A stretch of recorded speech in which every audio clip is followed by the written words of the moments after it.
Good afternoon, Ajax. Welcome, and thank you for tuning into part 2 of our Town of Ajax Diversity Exchange speaker series presented by the Ajax Anti-Black Racism Task Force. My name is Natasha Sharma, and I'm the Diversity and Inclusion Coordinator.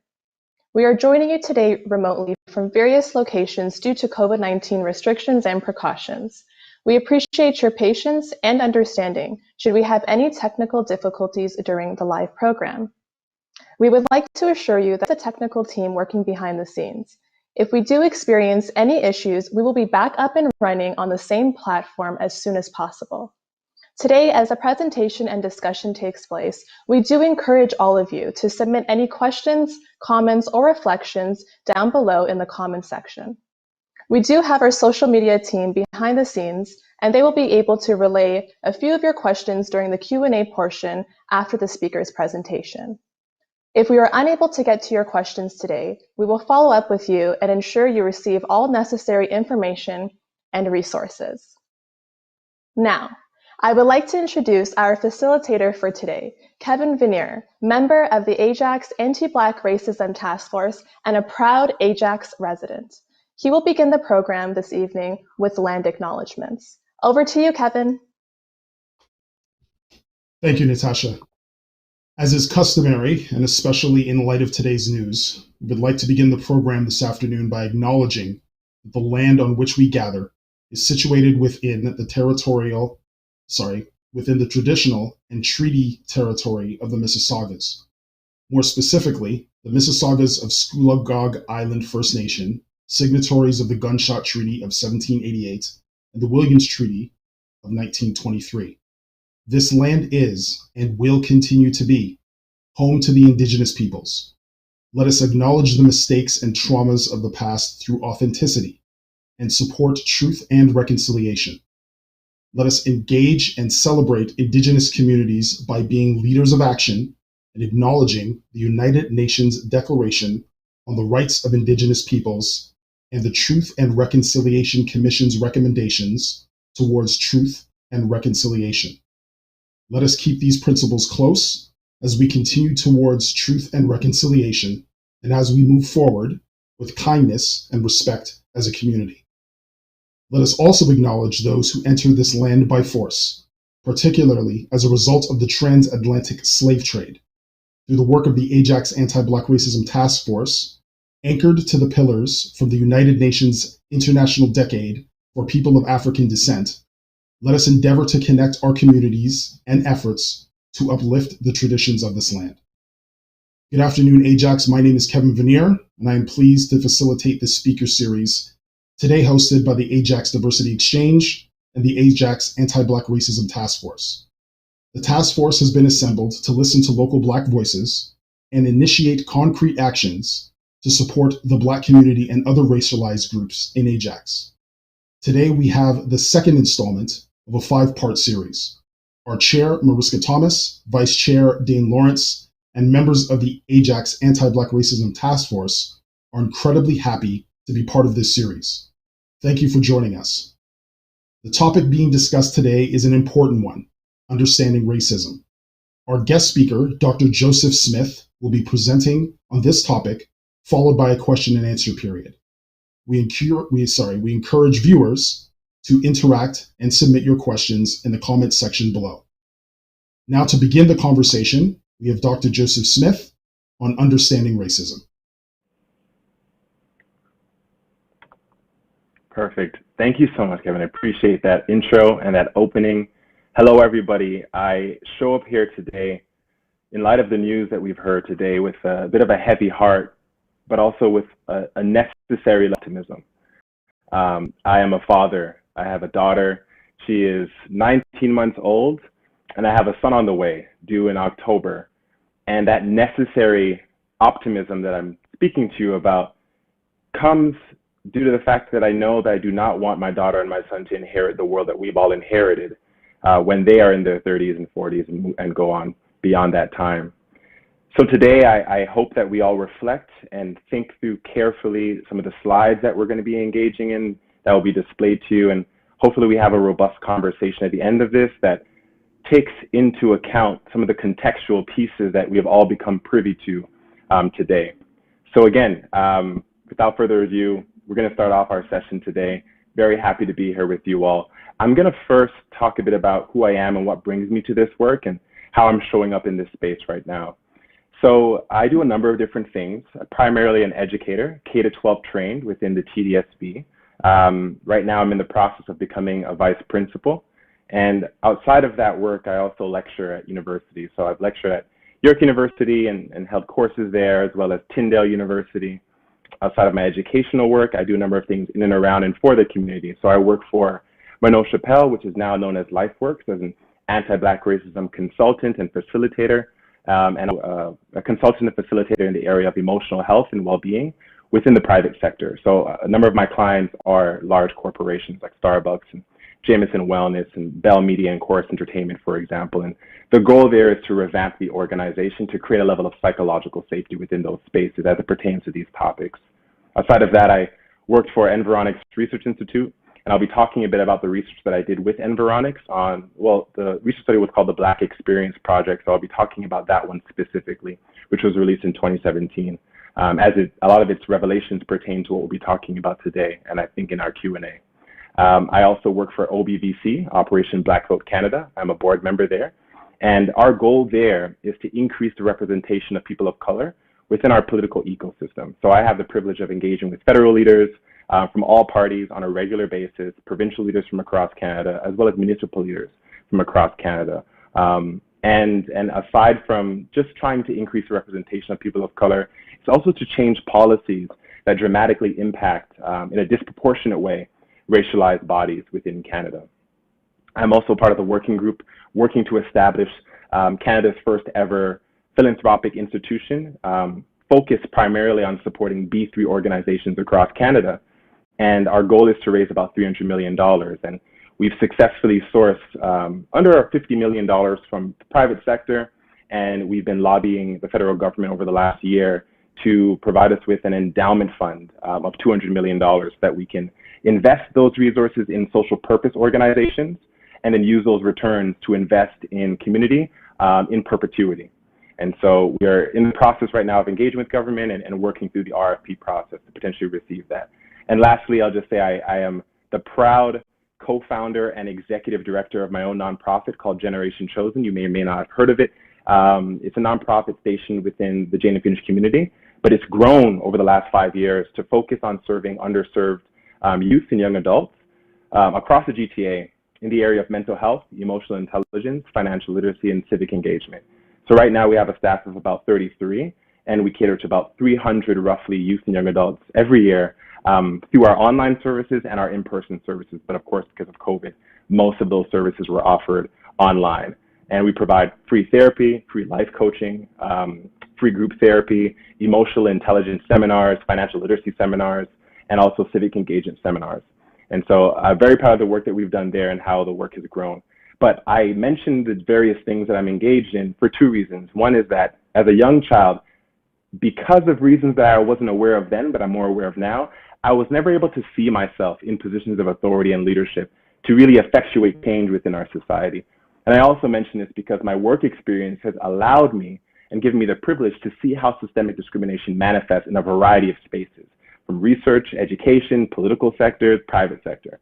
And so I hope that most of that could be used here today and fleshed out in our conversation that we'll have in about 30 minutes or so.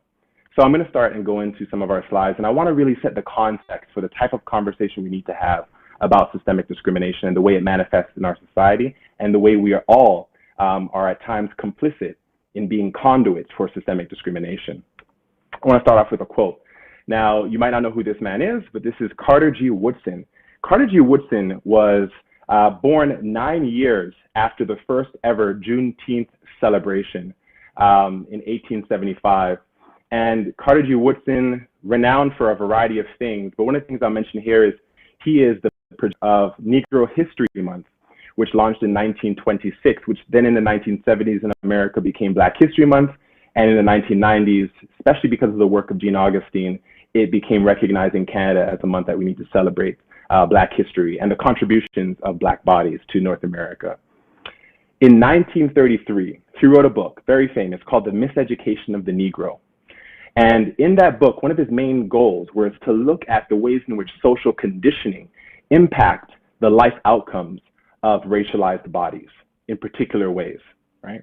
And the focus he had was on the institution of education, right? So here's the quote. When you control a person's thinking, you do not have to worry about their actions. You do not have to tell them not to stand here or go yonder. Those people will find their proper place and will stay in it. And I think a lot of that is probably resonating with you in a different way today in light of the news that we've heard about indigenous bodies being found and located, right? Through the social conditioning process of the education system, there are gaps in what we do know about what it means to exist within a racialized body. And those gaps are intentional at one point in time and then passed down, and we become unconscious in sustaining and being complicit in sustaining those agendas, right, that were provided to us from a bygone era. So this is one part of the context I'd like to set out, right? One coming from Carter G. Woodson around social conditioning.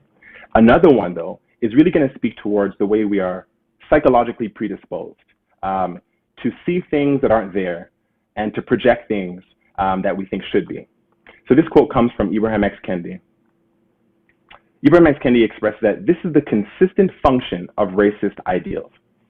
Any kind of bigotry more broadly, to manipulate us into seeing people as the problem instead of the policies that ensnare them. Another way of saying this is to seeing people as the problem instead of the policies that condition their reality, that create certain psychological predispositions when it comes to how we interact with people and how we view them and interpret them. And the next slide that I go into is going to show you exactly how insidious and sinister that disconnect is in how we interpret and how we project. So we're going to start off with our lovely friend Aristotle. And so Aristotle in 384 to about 322 BC is when he lived, and he, as many of you might know, trained Alexander the Great, who led a very imperial journey across Europe and Africa and the Middle East to conquer. And he was motivated by a lot of the ideas that Aristotle put forth. But here's one of those that I'd like to speak to. So Aristotle concocted a climate theory to justify Greek superiority, saying that extreme hot and cold climates produced intellectually, physically, and morally inferior people who were ugly and lacked the capacity for freedom and self-government. On the flip side, what you have is at the exact same time that this is being espoused and educated to the young people within Macedonia, you have King Nectanebo I. First king reigned about 380 to 362 BCE of the 30th dynasty of Egypt. And he successfully opposed an attempt by the Persians to reimpose their rule in Egypt. And you can see an image of his palace at that time period, which runs completely counter at the exact same time to the types of theories and ideas that were being espoused and promulgated by Aristotle, right? So we see the fundamental disconnects, but I wanted to provide you with this timeline that's running parallel, so you can see how eventually it creates a level of oppositionality. So moving on, right, we have the Portuguese later on, armed with centuries of racist ideations in the form of the climate theory and the Ham theory, a theory suggesting that darker-skinned people were the descendants of Ham, who Noah cursed for his indiscretion, were the first Europeans to sail to Africa with the intention of bringing back African slaves. They carried back 240 African captives to Lagos, Portugal on August 6, 1444, apologies. At the exact same time, what you have happening in continental Africa is the Mali Empire, which existed between 1230 and 1670 CE. And its wealth was constituted by the fact that its people mined gold and possessed 50% of the old world's gold supply. Because of this, the Malayan Empire's richest emperor was Mansa Musa, who by today's standards had a net worth of $400 billion, 2 times as much money as the richest person in the world today, right? So what you're seeing before you is 2 timelines, right? Parallel, dramatically discordant. The information being pushed to those on the left influences the way they interact with those on the right. what we're seeing here is social conditioning at its finest, right? And we're seeing how some of our social conditioning does not reflect the reality of people's lived experience inside of our own little bubbles. Now that has followed through into our contemporary world. We've all been socially conditioned by various institutions, and those institutions have, in a sense, entrenched certain ideas within us that create psychological predispositions. And I'll talk a bit more about that in detail very soon. But I'd like to bring some of this home with a personal narrative from my own personal experience that will really show you the disconnect and how problematic that disconnect and what we're missing in our educational experiences is. So do not laugh. This is a picture of me. And yes, that is the Acropolis in Athens, Greece. And yes, I am much scrawnier than I am now with no facial hair at all. That is, in fact, a fanny pack. And yes, that is an actual camera, not one of these nice iPhones that we have nowadays, or you might be a BlackBerry person or a Samsung person. Doesn't matter. The point is, at one point in time, for those who are younger, we had different things for different purposes, right? Now, the context behind this picture goes as follows. My mother emigrated to Canada, Toronto specifically, in the late 80s. She met my father and they had me and they were married. And their relationship soon dissipated because of financial and economic struggles that they were experiencing here. My mother, with me as a young child, tried to enter into the education system soon after her arrival here, and she was denied and blocked. And what she was told was that her credentials don't measure up to the standards and the demands of the Ontario education system. She had a master's degree from the University of the West Indies, by the way. So she was told she had to go back to school to get reaccredited. So she went to York University. She did a 4-year degree, but because she had to work odd jobs, couldn't get a career job, right, a position that paid her what she deserved, and go to school in the daytime, I was babysat by a lot of people within the community that I was born and raised in, of Jane and Finch. And we also were living out of shelters. We didn't have an apartment for the first 2 years of her starting school. My mother eventually saved up enough money to get a small apartment at 10 Eddystone, a dilapidated building roughly. And our apartment was, again, very tiny, but it was home for us. My mother, after finishing her university degree, was unable to access the education system again because in the mid-90s, there was a freeze on hiring teachers. So my mother volunteered and tried to put her name out there in schools across the TDSB, and it didn't work. It took her about 11 years after arriving in Canada before she was called to receive a job. And when things got really dire for us, my mother, with all her ingenuity and self-determination, again, counteracting those theories from Aristotle, she developed her own school. And at its height, that school had 200 students registered in it. It was called Noah's Ark Christian Academy. Now, the school collapsed after 2 years, but not because of anything she did. She was, again, beginning to supply teach to get her name out there while managing this school to take care of her bills and to take care of me. But some of the people that were working for her chose to steal from the treasury. And so the school ran out of money. But the moment the school ran out of money, she got her full-time contract with the TDSB, right? But I was in my teens by that time. So the type of attention I needed, she gave. But the type of resources I needed prior to turning 15 weren't always there. So I experienced a lot of struggles and difficulties. And when I was in middle school, I actually fell into a deep depression for a long period of time. And that was for a variety of reasons: a lack of representation in my community, issues around being estranged from my father, but also the things happening around me, right? My friends and family members getting involved in all sorts of nefarious things as a result of trying to make ends meet.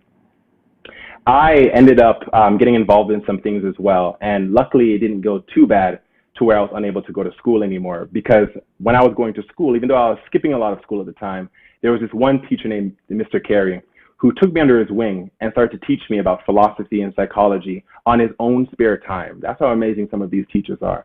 And he got me to start reading my first set of books, full text, right? And I was really diving into this heavy material. He saw something in me and he said, you know what, there's this program called the ACE program, and it takes you up to York University. And when you're in grade 11, you sit alongside first-year university students and you actually pursue a political science course. So I ended up getting an A+ in that course, and what happens is that if you get the highest mark, people will provide you with scholarship money. So I got $12,000 in scholarship money. So I said, you know what, I want to do something that people from my neighborhood don't typically do. I want to backpack. I want to see the world. I want to get outside of my environment because I feel sequestered away from everything happening in mainstream society. So I took $5,000 at the time to backpack around Europe. And I went everywhere. I went to England first, to my grandparents, Paris, Belgium, Amsterdam, Berlin, Switzerland, Munich, nonstop, traveling like crazy. After a month and a half, I wanted to go to Athens to see where my mega superstar philosophers lived, walked, and talked, and invented what I thought was modern day democracy and modern philosophy. So I went, spent 7 days in Athens, as you can see here, and this was the second to last day that I was there. I wanted to go to Rome next, so I took a ferry from Patras, Greece to Ancona, Italy. The ferry ride was 22 hours, and I was traveling with 4 other folks. 2 of them were from Australia and 2 of them were from New Zealand. And we were all good friends by this time. We had been traveling together for about 3 weeks.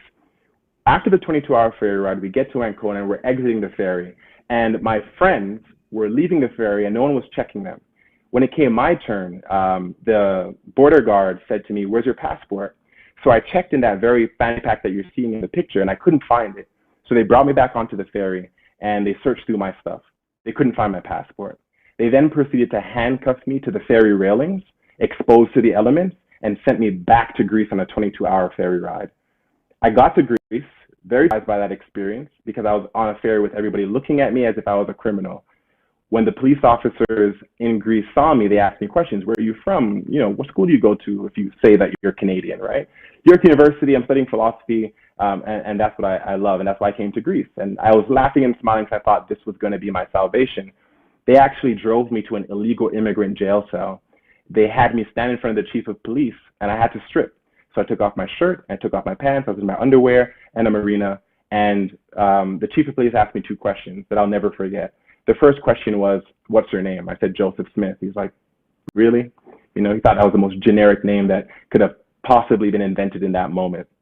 Then he said, "Where are you from?" And I said, "I'm from Canada." And he's like, "Africa?" I'm like, no, sir, never been. I'm from Canada. It's like, Africa, right? And it was at that moment when I realized that because of his perceptions of me that he had been conditioned to have, I was not going to get out of this situation simply. Right? They pushed me into an illegal immigrant jail cell, which is really not like a cell that anybody's familiar with in North America. It's a hallway. The walls are decrepit. There's semen, sorry to be crude, and there's blood and feces on the walls. And there's a pit latrine at the end of the hallway in this illegal immigrant jail cell. There were 40 men with me packed together, no bedrooms, nothing to sleep on. We were sleeping on rocks on the floor. And I was supposed to be there for 3 months because that was what was normal. What they would do is they would take illegals off of the street, put them in this space for 3 months, release them back onto the street, where they would then sell bags or try to steal bread and sell it as well and make some money to live and stay in Greece. They would also charge you in this illegal immigrant jail cell for food, which I had no money because they took all my money. So 5 days went by, and on the 4th day, actually 4 days went by, and on the 4th day, a young man named Abdil from Morocco said, "You know, if you're not feeling too well, they might take you out temporarily." So I got the bright idea to fake an asthma attack. Flailing my arms, freaking out, turned into a full-blown panic attack. I was dragged out of the illegal immigrant jail cell, and I was brought to a hospital where I was sedated. And what the doctor told the police chief, which then he told to me, was that there's too much cigarette smoke in the illegal immigrant jail cell, and he might die on you if he stays there because of his asthma. And you don't know if he's Canadian or not, so maybe you should just release him.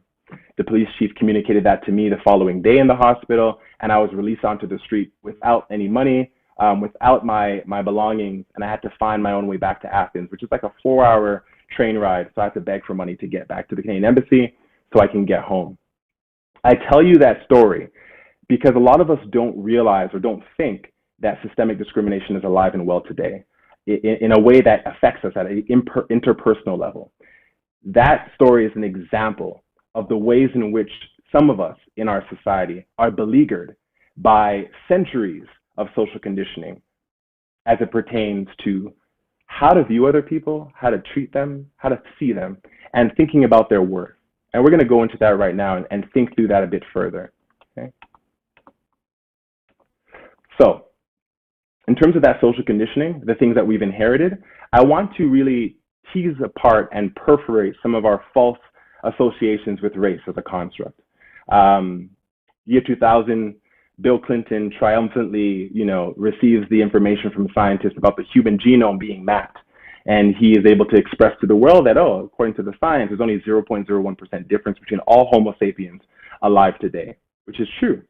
And, he thought that by saying that, he was going to be able to outmode some of the racist ideologies that people held to. But these racist ideologies are so entrenched in our society, and they really color the way we operate and engage with ourselves and other people. So what you see before you is a racial classificatory system. In other words, we can call it a taxonomy, which is a fancy scientific name when you're talking about classifying things, objects, plant life. But then they applied it to human beings before this in the 1600s through Carl Linnaeus. But Johann Friedrich Blumenbach in 1793 developed his own classificatory system. Now, Johann Friedrich Blumenbach wasn't doing this because he was just interested in discovering racial distinctions. He was actually contracted by political elites at the time, who themselves were backed by the religious clergy, to develop a classificatory system that could be promulgated to the masses to get them to buy in to contributing their tax dollars to the building of ships. And we all know why those ships were being built, right? During the Age of Discovery, to go to foreign lands and dispossess the people there of the resources that are most proximate to them. That was the goal and the intention of developing these classificatory systems. Now, if you see, you have 5 classifications, 4 of which we don't even use anymore. But at the time, people believed this as if it was fact. Mongolian race, Ethiopian, American race, Malayan race. And we have the Caucasian race on the left side. Now, when you just saw this, you probably thought, this is kind of innocuous. There are smiley faces. Maybe this is not too bad, right?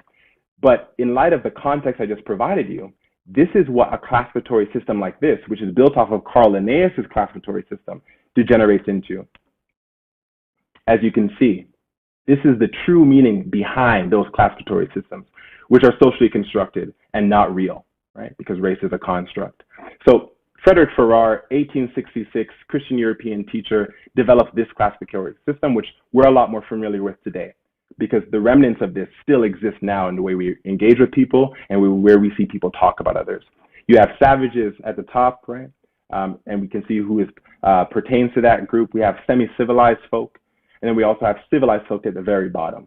Now, you might be surprised about who is included within the brackets of these various categories, and that changes from decade to decade, right?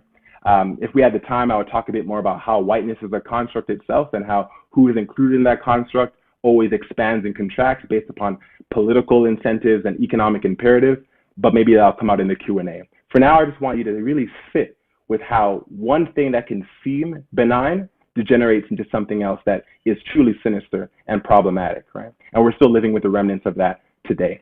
Okay. So just by creating these classificatory systems doesn't mean that it gets into the minds and the lived experiences of everyday people, of a layperson, right? What has to happen is it has to be socially conditioned in you through a variety of forces. So there are 4 broad lenses through which social conditioning happens in the area of systemic discrimination, right? And the first one is structural. So we're talking about structural discrimination being socially conditioned. We're talking about policies created and constructed at the level of our federal government. Many don't know that in 1911, the Privy Council in Ottawa dictated and determined that Negro immigrants coming from America were unwanted people, right? Persona non grata in the Latin. There are policies like that really condition and create the context within which our institutions operate, right? So when we're talking about institutional discrimination that is socially conditioned, we're talking about the practices, mechanisms, and the methodology of various institutions that we all frequent, right? So that we can sustain our lives. Education, healthcare, banking, right? Policing. All of these offer vital services that we need, healthcare, if I didn't say that already. And we know that there are ways in which people that are in racialized bodies interface with these institutions and are beset by them, right? Are dramatically impacted in terms of their life outcomes and their quality of life. So when we're talking about the education system, many people don't know the last residential school closed in 1996, but many people also don't know that the last segregated school separating blacks and whites closed in Nova Scotia in 1984, right? And so this history is really contemporary, right? This is all just happening right now. We're still living with the remnants and the aftermath of thousands and thousands of years of social conditioning around systemic discrimination, but more recently, dealing with things as it pertains to the transatlantic slave trade, right? So when institutional and structural discrimination are socially conditioned in the way that they're meant to be, we have interpersonal exchanges between people that are discriminatory. So last year, when George Floyd was murdered, that video went viral. It wasn't the first viral incident of systemic discrimination manifesting in interpersonal relationships that's ever gone viral, right? In the 60s, Martin Luther King, leading the civil rights movement, trying to get blacks in the South the ability to vote, he had to stage something that also went viral. There's this very famous image of a young black boy with a police dog trying to gnaw at the young black boy's stomach, and the police officers in this frame as well. Now that was staged. Martin Luther King knew how racist the police were at that time in the South. And during this protest, he wanted children to be at the front of the line because he knew that someone was going to probably sink a police dog on them. And he knew that he needed the world to see how problematic these interpersonal interactions are, because the world often doesn't have the temperament that they require to really investigate and explore structural and institutional discrimination. So he knew I can get them at the interpersonal level. So this image was staged. He knew what the police officers were going to do. Journalists picked it up. They pushed it onto TV screens. It went viral. It motivated Lyndon Johnson to provide blacks with the vote at the time period where the civil rights movement was at its height, right? Lastly, when structural, institutional, and interpersonal racism is socially conditioned in the way that it was intended to, we internalize racist constructs, right? So both the perpetrator and the victim end up buying into something called an unspoken racial hierarchy, right? Where whether they want to or not at the conscious level, there is a part of them that believes that based upon how society is constructed, certain people are at the top in terms of their proximity and their ability to leverage opportunities and benefits and resources, and certain people are at the bottom. So when we talk about unspoken racial hierarchy, we're talking about something like this, right? One that we might not subscribe to consciously, but at our unconscious level, in terms of our subconscious and our psychological predispositions, we all are fully aware that in many respects, this is how society operates and manifests itself when it comes to resources, opportunities, and benefits, right? Those racialized as white, and I use that word intentionally, are at the very top. And those in the middle, East Asian, Middle Eastern, South Asian, Latinx, Polynesian, biracial, multiracial, in terms of life outcomes, are in the middle. And then Black and Indigenous folk existing and functioning at the very bottom of that pyramid, right? I want to show you how early the unspoken racial hierarchy is socialized and conditioned in the minds of a human being. So we're going to queue up a video, and this video is going to be talking about colorism. Yeah. And so we can go to the video. Which one? This one. Why do you want that skin color? Because I don't know. I don't know. Not sure. What do you think of that skin color? Well, it looks kind of whitish, and that's all I remember. Yeah. Yeah. How about you? Why do you want that skin color? Because it looks lighter than this kind, because this looks a lot like that one. Mm-hmm. Yep. And I just don't like the way brown looks, because the way brown looks really nasty for some reason, but I don't know what reason. That's all. So you think it looks nasty? Well, not really, but sometimes. Sometimes. And Brielle, they asked what color adults don't like. Do you remember what you said? Which one? That's right, that's what you said. Why do you think adults don't like that color? Dark. Dark. And adults, you think adults don't like dark? Well, maybe some adults do, but maybe some of them don't. Hmm. And then which was the ugly child? So show me the smart child. Okay, why is she the smart child? Because she looks like me. Okay. Show me the mean child. Okay, why is she the mean child? Because she's way darker. Okay. Show me the good child. Why is she the good child? Because I think she looks like me. Okay. Show me the bad child.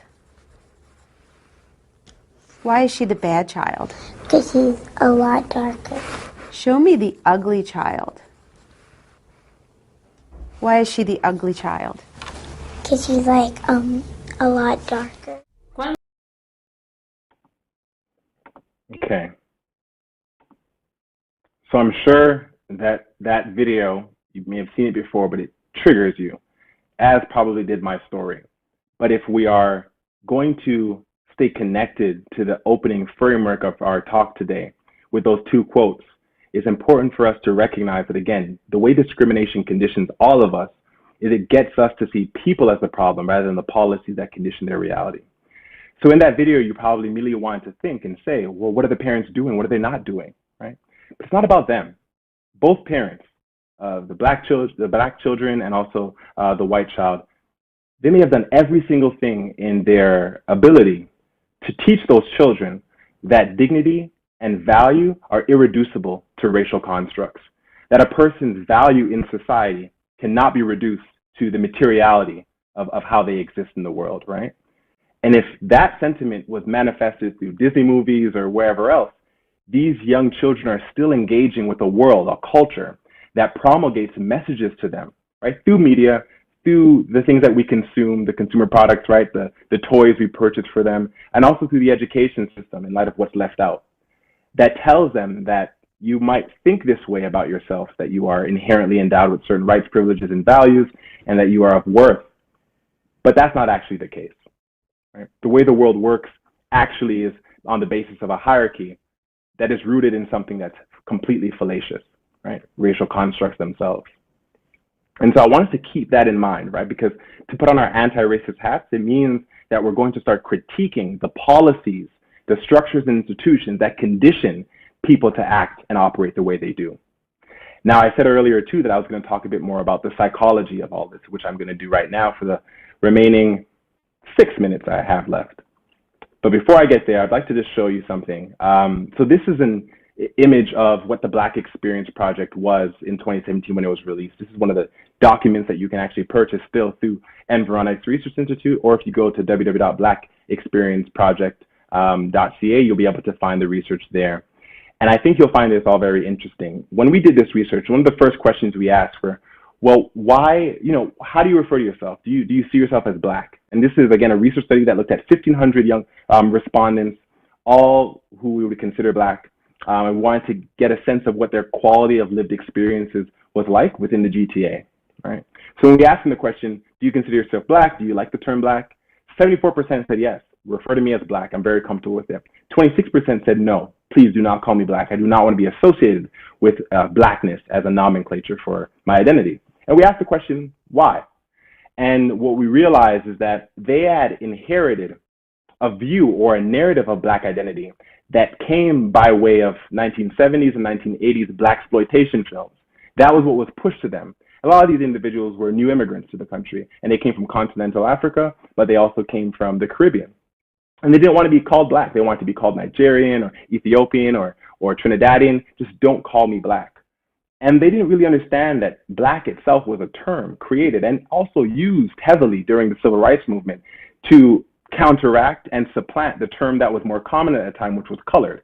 And colored was a term used to counteract a term that was more common before it, which was Negro. And we all know what Negro was used to counteract or used as a placeholder instead of, right, the other N-word.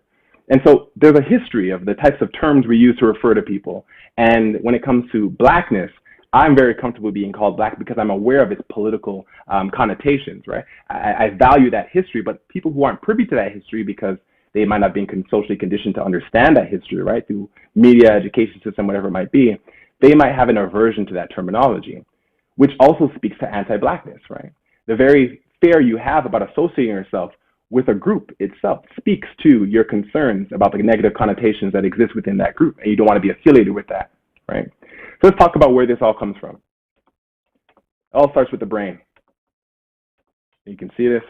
So basic image of the brain. There's some parts of it that I want to talk about and then give you an understanding of where I'm going with this all. So the very front of the brain, you might not see it with my cursor, but the very front is where the prefrontal cortex lives, and it's not fully developed until the age of 24. The prefrontal cortex is responsible for rational decision-making and displaying our personalities in a way that fits a social context, right? Now, even after the prefrontal cortex is developed, we don't really rely on it as much as we would all of our decisions. What we're relying on before and after the prefrontal cortex is fully developed are the amygdala and the hippocampus. So the amygdala is this little peanut-shaped spot in the middle of the brain, and it's responsible for all of our emotional processing. So you see a jaguar coming right at you, the amygdala is going to process that as, oh, feel fear, run, right? And if it didn't process it properly, we wouldn't have those reactions. The hippocampus, though, helps the amygdala process things because the hippocampus is responsible for memory consolidation and it stores our trauma. So these two things work together. Now, this is very important, right, because it shows that we're not always operating on the basis of conscious ideations. Now, Erik Erikson expresses, educational psychologist, that between 0 to 18 months, the brain is trying to do one fundamental thing.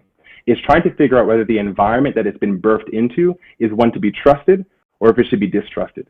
At this rudimentary level, before the prefrontal cortex is developed, the brain is going to associate trust with very rudimentary things, right? Like taste, smell, touch, how someone looks.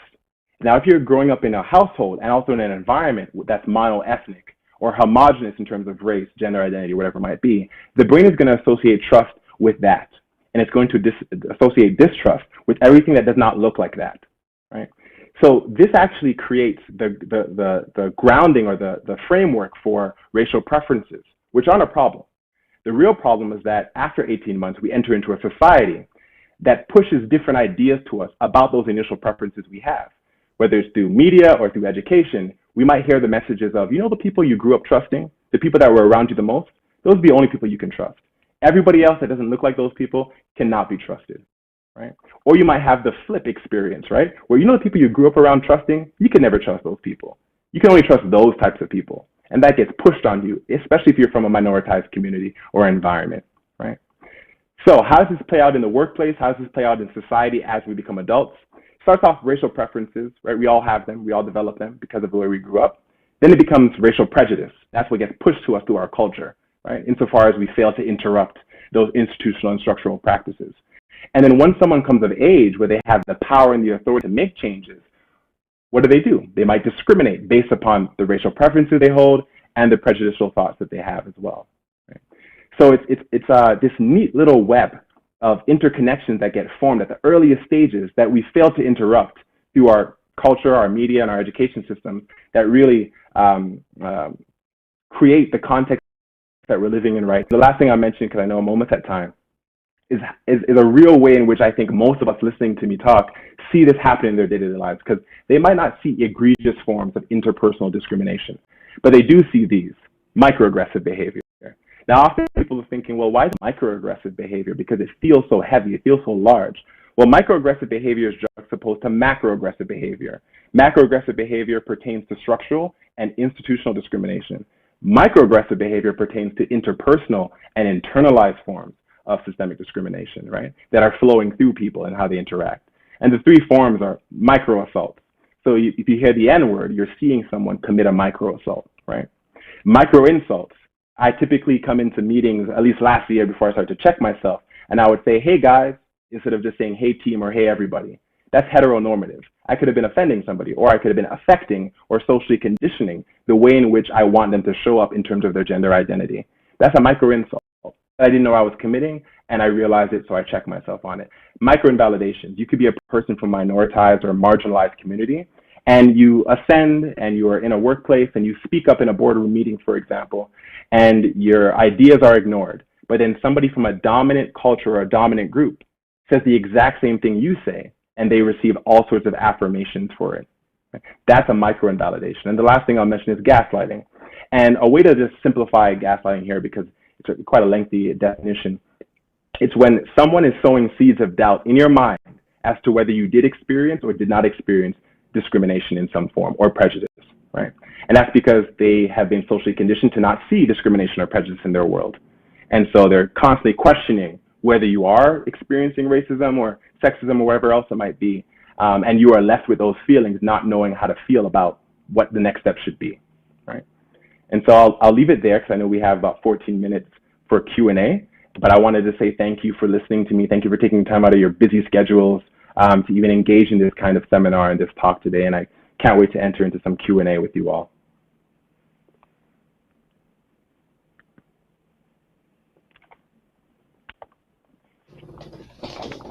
All right. Big thank you to Joseph for sharing your thoughts and contributing to this conversation on understanding racism today. So we're going to get started with the Q&A with some questions that have been sent to us by the audience. So we'll get started. Megan Foster asks, do I accept that race and racism are embedded in our society, and is the reality of privilege and power? Okay. I might need it to be reframed a bit, but is it the idea of to what extent should we accept that racism is embedded within our society? Is that more so? Or So I'll read it again. So, do I accept that race and racism are embedded in our society, and is the reality of privilege and power? Okay. Not fully clear on the question, but I'm going to try to answer it in this way. There are three ways in which we are, in an everyday way, complicit in sustaining systemic discrimination. It's through our voting, it's through our purchasing power, where we spend our money, and it's also through where we spend our time. What I mean by that is as follows. Who you vote for, obviously, refers to the person that's going to be in power to make certain policies that shape your life and shape your reality, right? And that person might hold racial prejudices, and then because they have the power to act on those prejudices, that can influence a level of discrimination in how their policies are manifesting. When you spend money, you're supporting the brand of something, right? And if that brand doesn't have sound, inclusive culture or policies, then you're supporting a brand that is actually discriminatory or exclusionary. And that's in anything, anywhere we're spending our money, you could be supporting something unwittingly that is problematic and leading to exclusion, right? You have to know where their hiring practices are, their recruitment practices are, all these kinds of things. And the last way is where you spend your time. Who are you working for? What institutions are you working for? And how are you leveraging your power and privilege in that space to ensure there's some structural change, right? Because if you just allow the system to manifest the way it always has, the system is going to simply have its de facto settings, right? Its presets. And those presets have been conditioned in our system for thousands of years. And I'll talk about that if it comes up in another question, but power and privilege. Privilege is often pushed on social media as a dirty word, and it's not, right? We all have certain privileges. We all inherited certain privileges.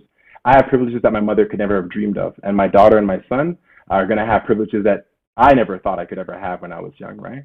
And so if you're able to, each generation might build upon itself and develop a level of privilege for itself. But the privileges I have and that my kids are going to have are dramatically different from the privileges of some of the that I've had back when I was teaching in 2013 at a school, Tobacco Collegiate. And I had a student, grade 12 philosophy, and I was trying to get them to put bring their paper to me, right? Because they had to finish off and get their last grades to graduate. And I kept pushing this kid and saying, what's wrong? Like, you're so smart in class. Your conversation's so good. Why don't you just submit this paper so I can get you the grade you deserve, at least a 60 something, right? So you can get through and get to university. He's like, I don't really need it. It's an elective course. I'm like, okay, I understand.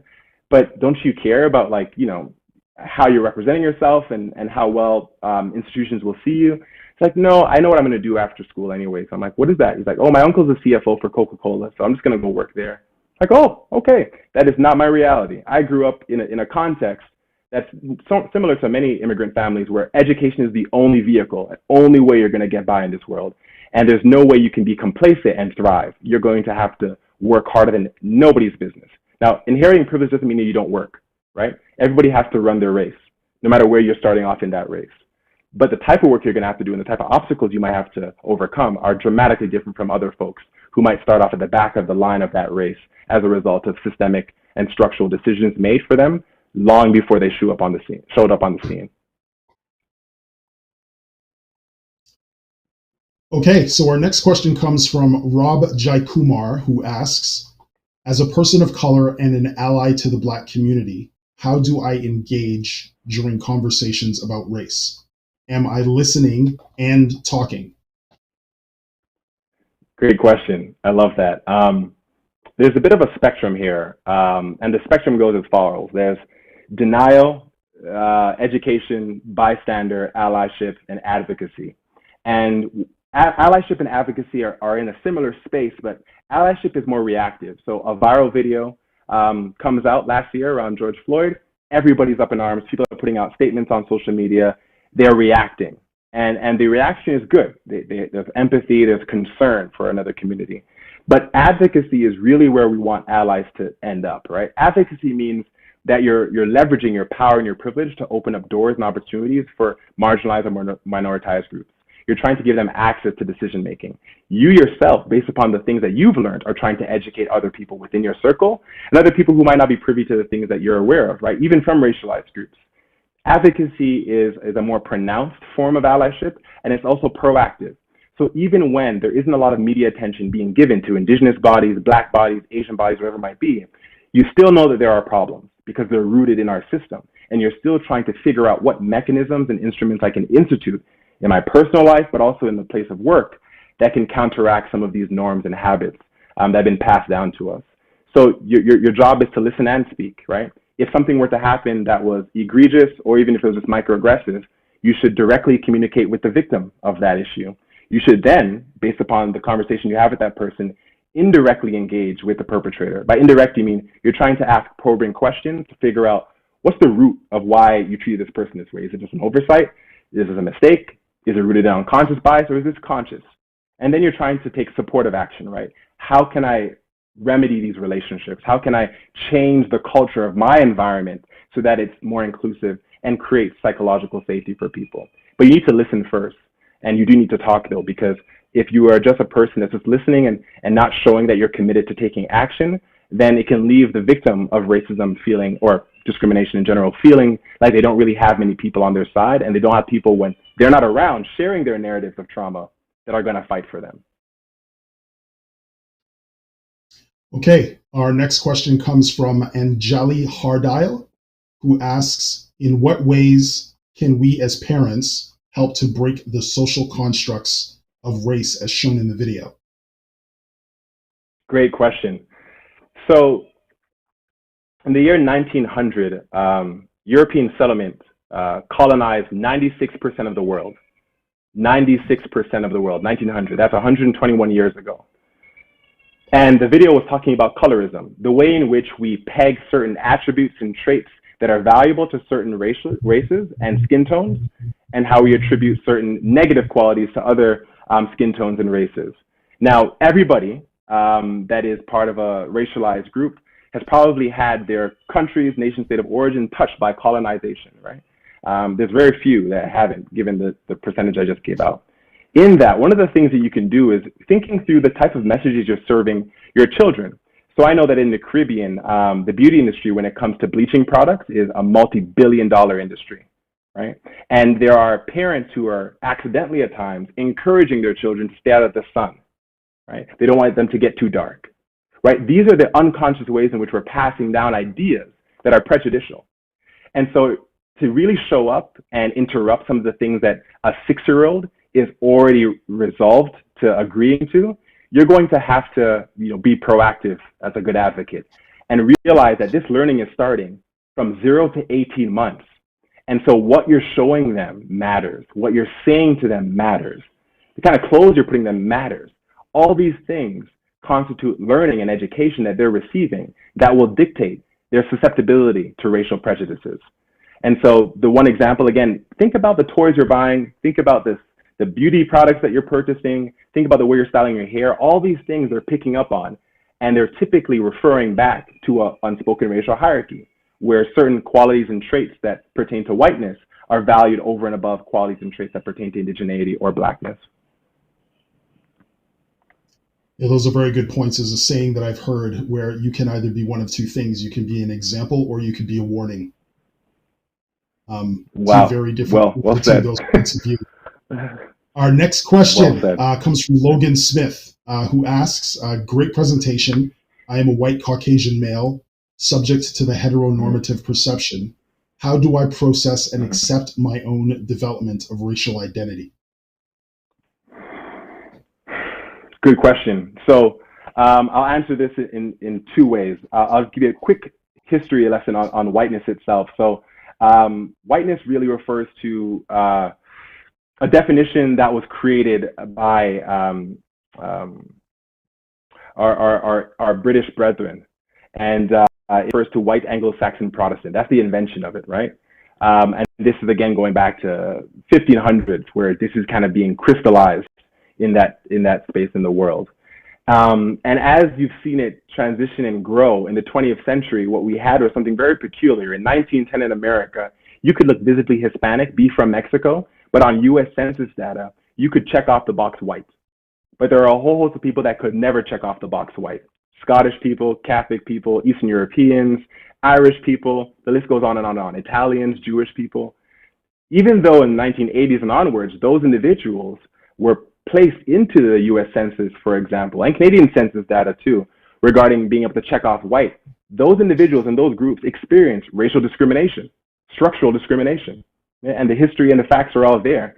A lot of us feel that because we look a certain way, and because our ancestry might not be directly connected to somewhere outside, that there is no connection we have to racial identification or the negative aspects of racism. That's not the case. And when we talk about on social media, I see this a lot, people pointing out white fragility to people, right? Well, what is that fragility reducible to? It's growing up with an unracialized identity. And so when you don't grow up with a racialized identity, meaning when race in some way, shape, or form isn't at the front of your mind and how you're engaging with people, obviously you'd be a little bit more fragile and defensive when someone brings it up to you that your race is impacting your opportunities. What do you mean? That'll be new information to you.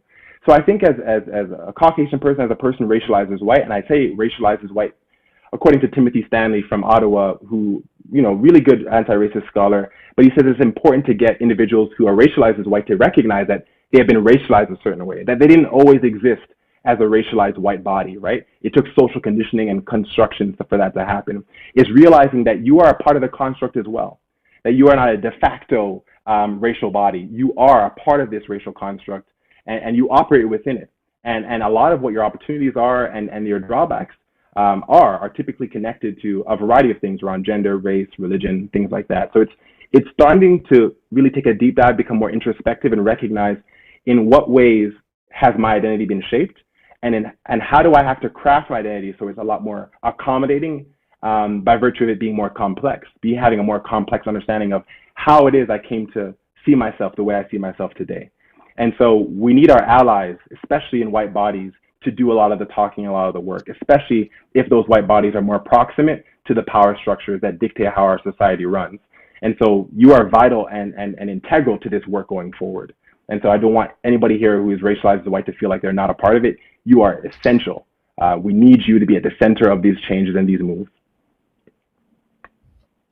All right, and our last and final question is from Clive Laff. How do we bridge the gap that exists in our emergency service, especially fire and police services in regards to race? That's a tough one. There's no quick fix to it. And human civilizations date back to 3,500 BCE, ancient Mesopotamia. And only in the last 200 years have we sourced the right principles, values, and legal structures to counteract thousands of years of discrimination. So I'm thinking about workers' rights and suffragette movement and miscegenation laws being outmoded, allowing blacks and whites to marry, and LGBTQ2S plus rights in the 2000s changing and enhancing the quality of life for those folk. This is a long process, and it starts with education at the earliest levels. So it's putting pressure on our education institutions to introduce these kinds of learnings at the earliest stage possible. But then in terms of dealing with the current climate of work, people are going to need to go through anti-bias training, sensitivity training, and education about the history of these constructs, because they weren't given it in university, in high school, or in elementary school. And so I think a part of this process means that we have to get more comfortable talking about race and distance ourselves from the racial constructs that exist, right? Distance, I mean emotionally detach ourselves for a moment so we can have a constructive conversation about what this social conditioning aspect of our lives has done to us. And I think everybody needs to be a part of that conversation. So when it comes to policing, those who might be majority white in that space need to have this conversation and become more comfortable talking about race and racial dynamics. But that might require a facilitator or a consultant coming in to do that work. So the reform starts at the very top, at the level of our structure, federal government, bleeds down to provincial, municipal, and then affects our institutions. And that's the only way we're going to slowly make this change, through education. Okay, that does it for the questions that we have online. So I'd like to thank everyone for their questions, and also thank you to our speaker, Dr. Joseph Smith. Just as a reminder, we encourage all of you to access the resource and information on our task force Facebook page to help elevate understanding racism within our community through programming and other opportunities.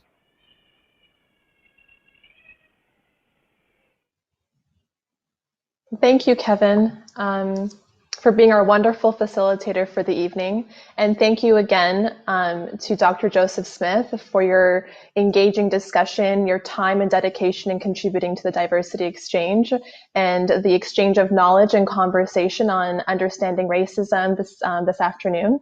So to continue the conversation, please visit us at ajax.ca/taskforce or facebook.com/AABRTF. And as usual, you can always connect with us on our Town of Ajax social media platforms. Thank you.